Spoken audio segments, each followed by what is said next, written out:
नदियां आएगी खेतों तक फसलें कंचन हो जाएगी, नदियां आएगी खेतों तक फसलें कंचन हो जाएगी, आशाओं की सूखी डाली सुरभित मधुवन हो जाएगी। ग्रह नक्षत्र खिलौने होंगे, ऊंचे पर्वत बौने होंगे, अंतरिक्ष होगा बाहों में, सूरज तक तैयारी होगी। ये सदी हमारी होगी, ये सदी हमारी होगी।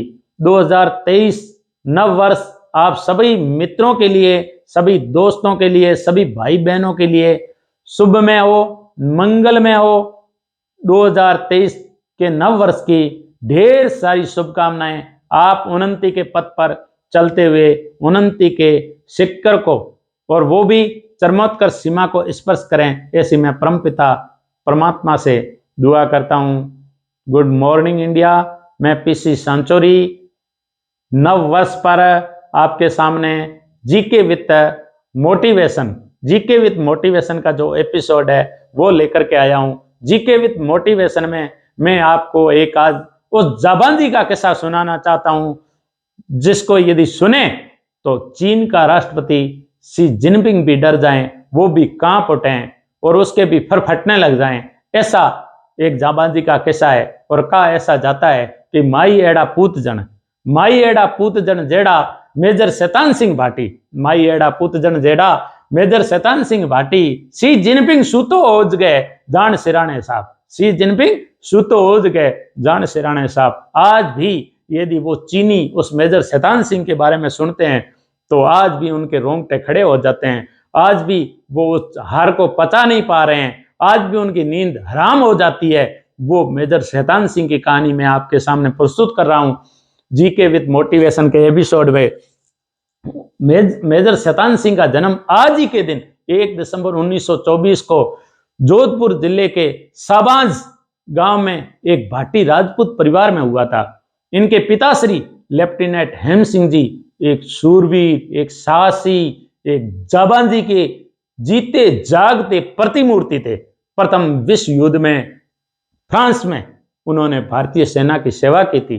तो वो ऐसा जाबांज और ऐसा शूरवीर बाप का बेटा मेजर शैतान सिंह थे, जो जब मेजर शैतान सिंह बड़े हो रहे थे तब लेफ्टिनेंट हेम सिंह युद्ध भूमि में जाबांजी के किस्से गाताएं, शौर्य गाताएं, ख्यातें, यशोगान, रसोगान अपने बेटे को आकर के सुनाते थे।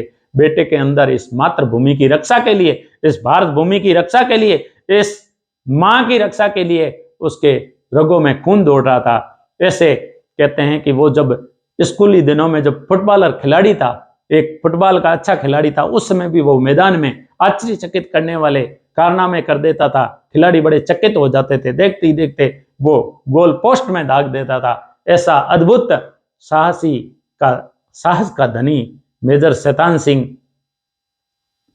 जब स्नातक करके जोधपुर बलों में शामिल हो गए, जब देश आजाद हुआ तो इस देश के अंदर 565 रियासतें थी।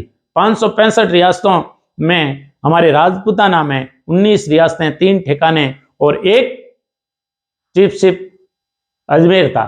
तो इस प्रकार उन सब रियासतों के अपने अपने सैनिक बल थे। तो स्नातक करने के बाद में मेजर शैतान सिंह जोधपुर सैनिक बल में शामिल हो गए।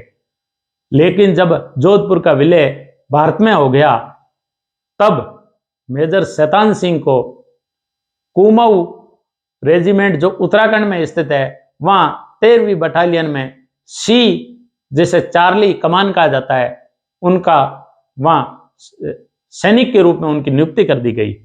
अब क्या था, उन्होंने नागा हिल्स विद्रोह में भाग लिया। 1961 के जब पुर्तगालियों को गोवा से भगाया जा रहा था तो उस जाबांजी का परिचय मेजर शैतान सिंह ने भारत सरकार को दे दिया था। और मेजर शैतान सिंह ने जब जाबांजी का परिचय दिया तब कहते हैं कि पंडित जवाहरलाल नेहरू इतने ठंडे और शांत प्रिय उनका व्यक्तित्व था कि वो शांति प्रिय व्यक्तित्व के धनी थे। और वो कभी नहीं समझ पाए कि चीन तिब्बत पर हमला करके उसे हथिया चुका है 1950 में। फिर भी पंडित जवाहरलाल नेहरू शांति दूत थे और उन्होंने चीन से बढ़ करके 5 बातों पर समझौता किया, जैसे पंचशील समझौता कहते हैं, 1954 का समझौता। और लेकिन चीन के तो व्यक्तित्व ही दोहरा था, उसके मुख पर राम और बगल में सूरी थी।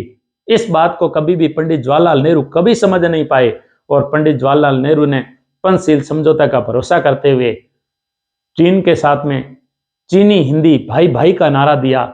लेकिन 10 अक्टूबर 1962 को चीन ने भारत पर अचानक हमला कर दिया। जब हमला किया गया तब जो वर्तमान में तिब्बत है, तिब्बत में चुशलू घाटी पड़ती है। चुशलू घाटी चीन के सिजियांग प्रांत को भारत के तिब्बत से जोड़ती है। वहां एक रोजांगला दर्रा है। उस रोजांगला दर्रे पे जो रेजांगला दर्रा है, उस रेजांगला दर्रे पे मेजर शैतान सिंह की नियुक्ति कर दी गई। मेजर शैतान सिंह के पास में केवल 120 सैनिक थे। कहते हैं कि 18 नवंबर 1962 को रात्रि के 3 बजे थे। भयंकर उस चुशलू घाटी के अंदर, उस रेजांगला दर्रे के अंदर शांति छाई हुई थी, खामोशी छाई हुई थी, ठंड पड़ रही थी। सैनिक अपने अपने बैरकों के अंदर दबे हुए थे और सो रहे थे। लेकिन भारतीय सैनिक सो नहीं रहे थे, क्योंकि भारतीय सैनिक सजग थे और रात्रि के 3 बजे पहर में उनको वहां से खूब सारी लाइटें दिखाई दी, प्रकाश दिखाई दिया, तो भारतीय सैनिक सजग हो गए। भारतीय सैनिकों के पास में थोड़ा सा हथियार, उस समय 303 जो पुराने जमाने की राइफलें थी, वो गोला बारूद एक सीमित मात्रा में था। ये बात चीनियों को पता थी। चीनियों ने क्या किया कि 300 गधे और खच्चरों के गले के अंदर लालटेन बांध करके भारतीय सीमा की तरफ धकेल दिया। जब लालटेन बांध करके गधे आ रहे थे रात्रि के समय, भारतीय सैनिकों को ऐसा आभास हुआ कि ये चीनी सैनिक है जो भारत पर आक्रमण करने के लिए आ रहे हैं। तब भारतीय सैनिकों ने गोला बारूद दागना शुरू किया। चीनी अच्छी तरह समझते थे कि भारत के पास में सीमित मात्रा में गोला बारूद है। और जब मुख्यालय से उन 120 सैनिकों ने, जिनका नेतृत्व मेजर शैतान सिंह कर रहे थे, मुख्यालय से संपर्क किया, लेकिन मुख्यालय से उनके हाथ खाली थे और मुख्यालय से ऐसा आदेश मिला कि रेजांगला दर्रा को खाली कर दिया जाए, चुशलू घाटी को खाली करके पीछे हटा जाए।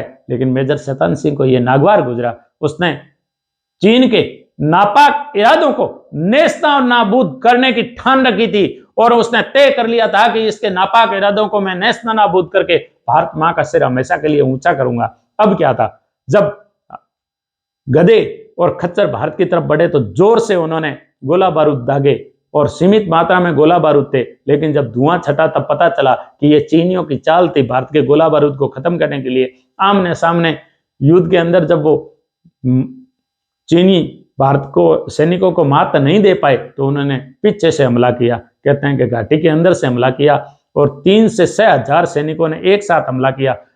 मेजर शैतान सिंह के पास में केवल 120 सैनिक थे और उनके पास में सीमित मात्रा में हथियार थे। मेजर शैतान सिंह एक चौकी से दूसरी चौकी भागते थे और भागते हुए एक एक सैनिक को हौसला अफजाई करते थे। और जब गोला बारूद खत्म हो गए तो उन्होंने भारतीय सैनिकों की हौसला अफजाई करते हुए कहा कि मुझे एक बुलेट के लिए एक चीनी सैनिक चाहिए। ऐसे करते करते ताकि अपन उनके बंदूक को हथिया सकें। अब क्या था, भारतीय 120 और वो 3 से 6 हजार की सेना के बीच में भयंकर युद्ध हुआ। जब युद्ध समाप्त हुआ और जब वो उस दर्रे से, अपनी खाई से बाहर निकले तो भारतीय सैनिकों के पास में कोई हथियार नहीं था। आमने सामने वो हाथों और मुक्कों से और कांटों से लड़े। इस प्रकार उन्होंने देखते ही देखते 120 सैनिकों ने 1300 सैनिकों को ढेर कर दिए। उस समय उस रेजांगला की लड़ाई में भारत के 114 सैनिक शहीद हुए थे। एक सैनिक रामचंद्र यादव है जो वहां से पीछे हटे और उन्होंने मुख्यालय पे जाकर के इसलिए जिंदा रहे कि इन जाबांज वीरों की कहानी भारतीयों के ढाणी ढाणी, घर घर, आंगन आंगन तक पहुंचाई जाए, ताकि भारतीय सिर ऊंचा करके कह सकते हैं कि रेजांगला एक ऐसा है जो चीन के घाव कभी नहीं भरेगा। जब भी चीन रेजांगला को याद करेगा तब वो सिर उठेगा, वो कांप उठेगा। भारतीयों की जाबाजी के अंदर उसका हौसले नेस्तनाबूद हो जाएंगे। ऐसी कहानी रामचंद्र ने अपने मुख से सुनाई। कहते हैं कि 5 सैनिकों को चीन ने अपने कब्जे में ले लिया और 114 सैनिक उस समय वहां शहीद हो गए थे। तो इस प्रकार एक भयंकर तूफान, जो बर्फीला तूफान था, उस बर्फ के अंदर सारे सैनिक दब गए और वहां नो मैंस लैंड घोषित कर दिया। अब उन सैनिकों की किसी भी प्रकार की सूचना नहीं थी। कहते हैं कि जब बर्फ पिघली तो एक भारतीय सैनिक का शव दिखा, एक गडरिये को। गडरिये ने मुख्यालय पे जाकर के जब सूचना दी तब सेना आकर के देखा कि ये तो भारतीय सैनिकों के शव है। लेकिन एक शव ऐसा था जो बड़ा अद्भुत था।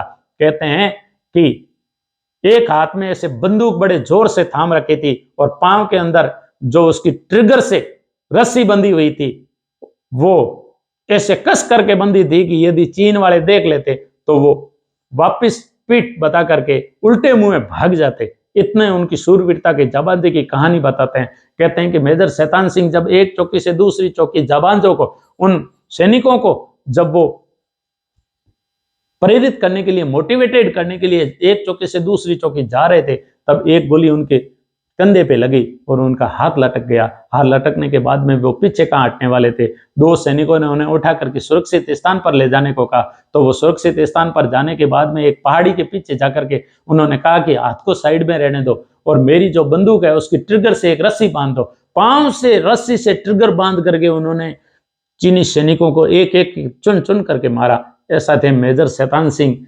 उन्हें 1963 में भारत के सैनिकों का सर्वोच्च, जो हर भारतीय सैनिक बड़े गर्व से अपने सीने पर लगा करके गौरवान्वित होता है और उसका सिर ऊंचा हो जाता है, वो परमवीर चक्र से उन्हें नवाजा गया, मेजर शैतान सिंह भाटी को। तो इस प्रकार यदि मेरी कहानी आपको अच्छी लगी है, मेरी स्टोरी अच्छी लगी है, तो कमेंट बॉक्स में सैनिकों की हौसला अफजाई के लिए इन भारत माता के सैनिकों को, शहीदों को याद करते हुए जय हिंद जय भारत लिखते हुए कमेंट कीजिए, ताकि मेरा भी हौसला बना रहे कि मैंने जो स्टोरी बनाई है वो बिल्कुल इन सैनिकों को श्रद्धांजलि देने के लिए बनाई है। अंत में मैं कहना चाहूंगा कि शहीदों की चिताओं पर लगेंगे हर वर्ष मेले, शहीदों की चिताओं पर लगेंगे हर वर्ष मेले, वतन पर मरने वालों का यही बाकी निशान होगा, वतन पर मरने वालों का यही बाकी निशान होगा। जय हिंद जय भारत।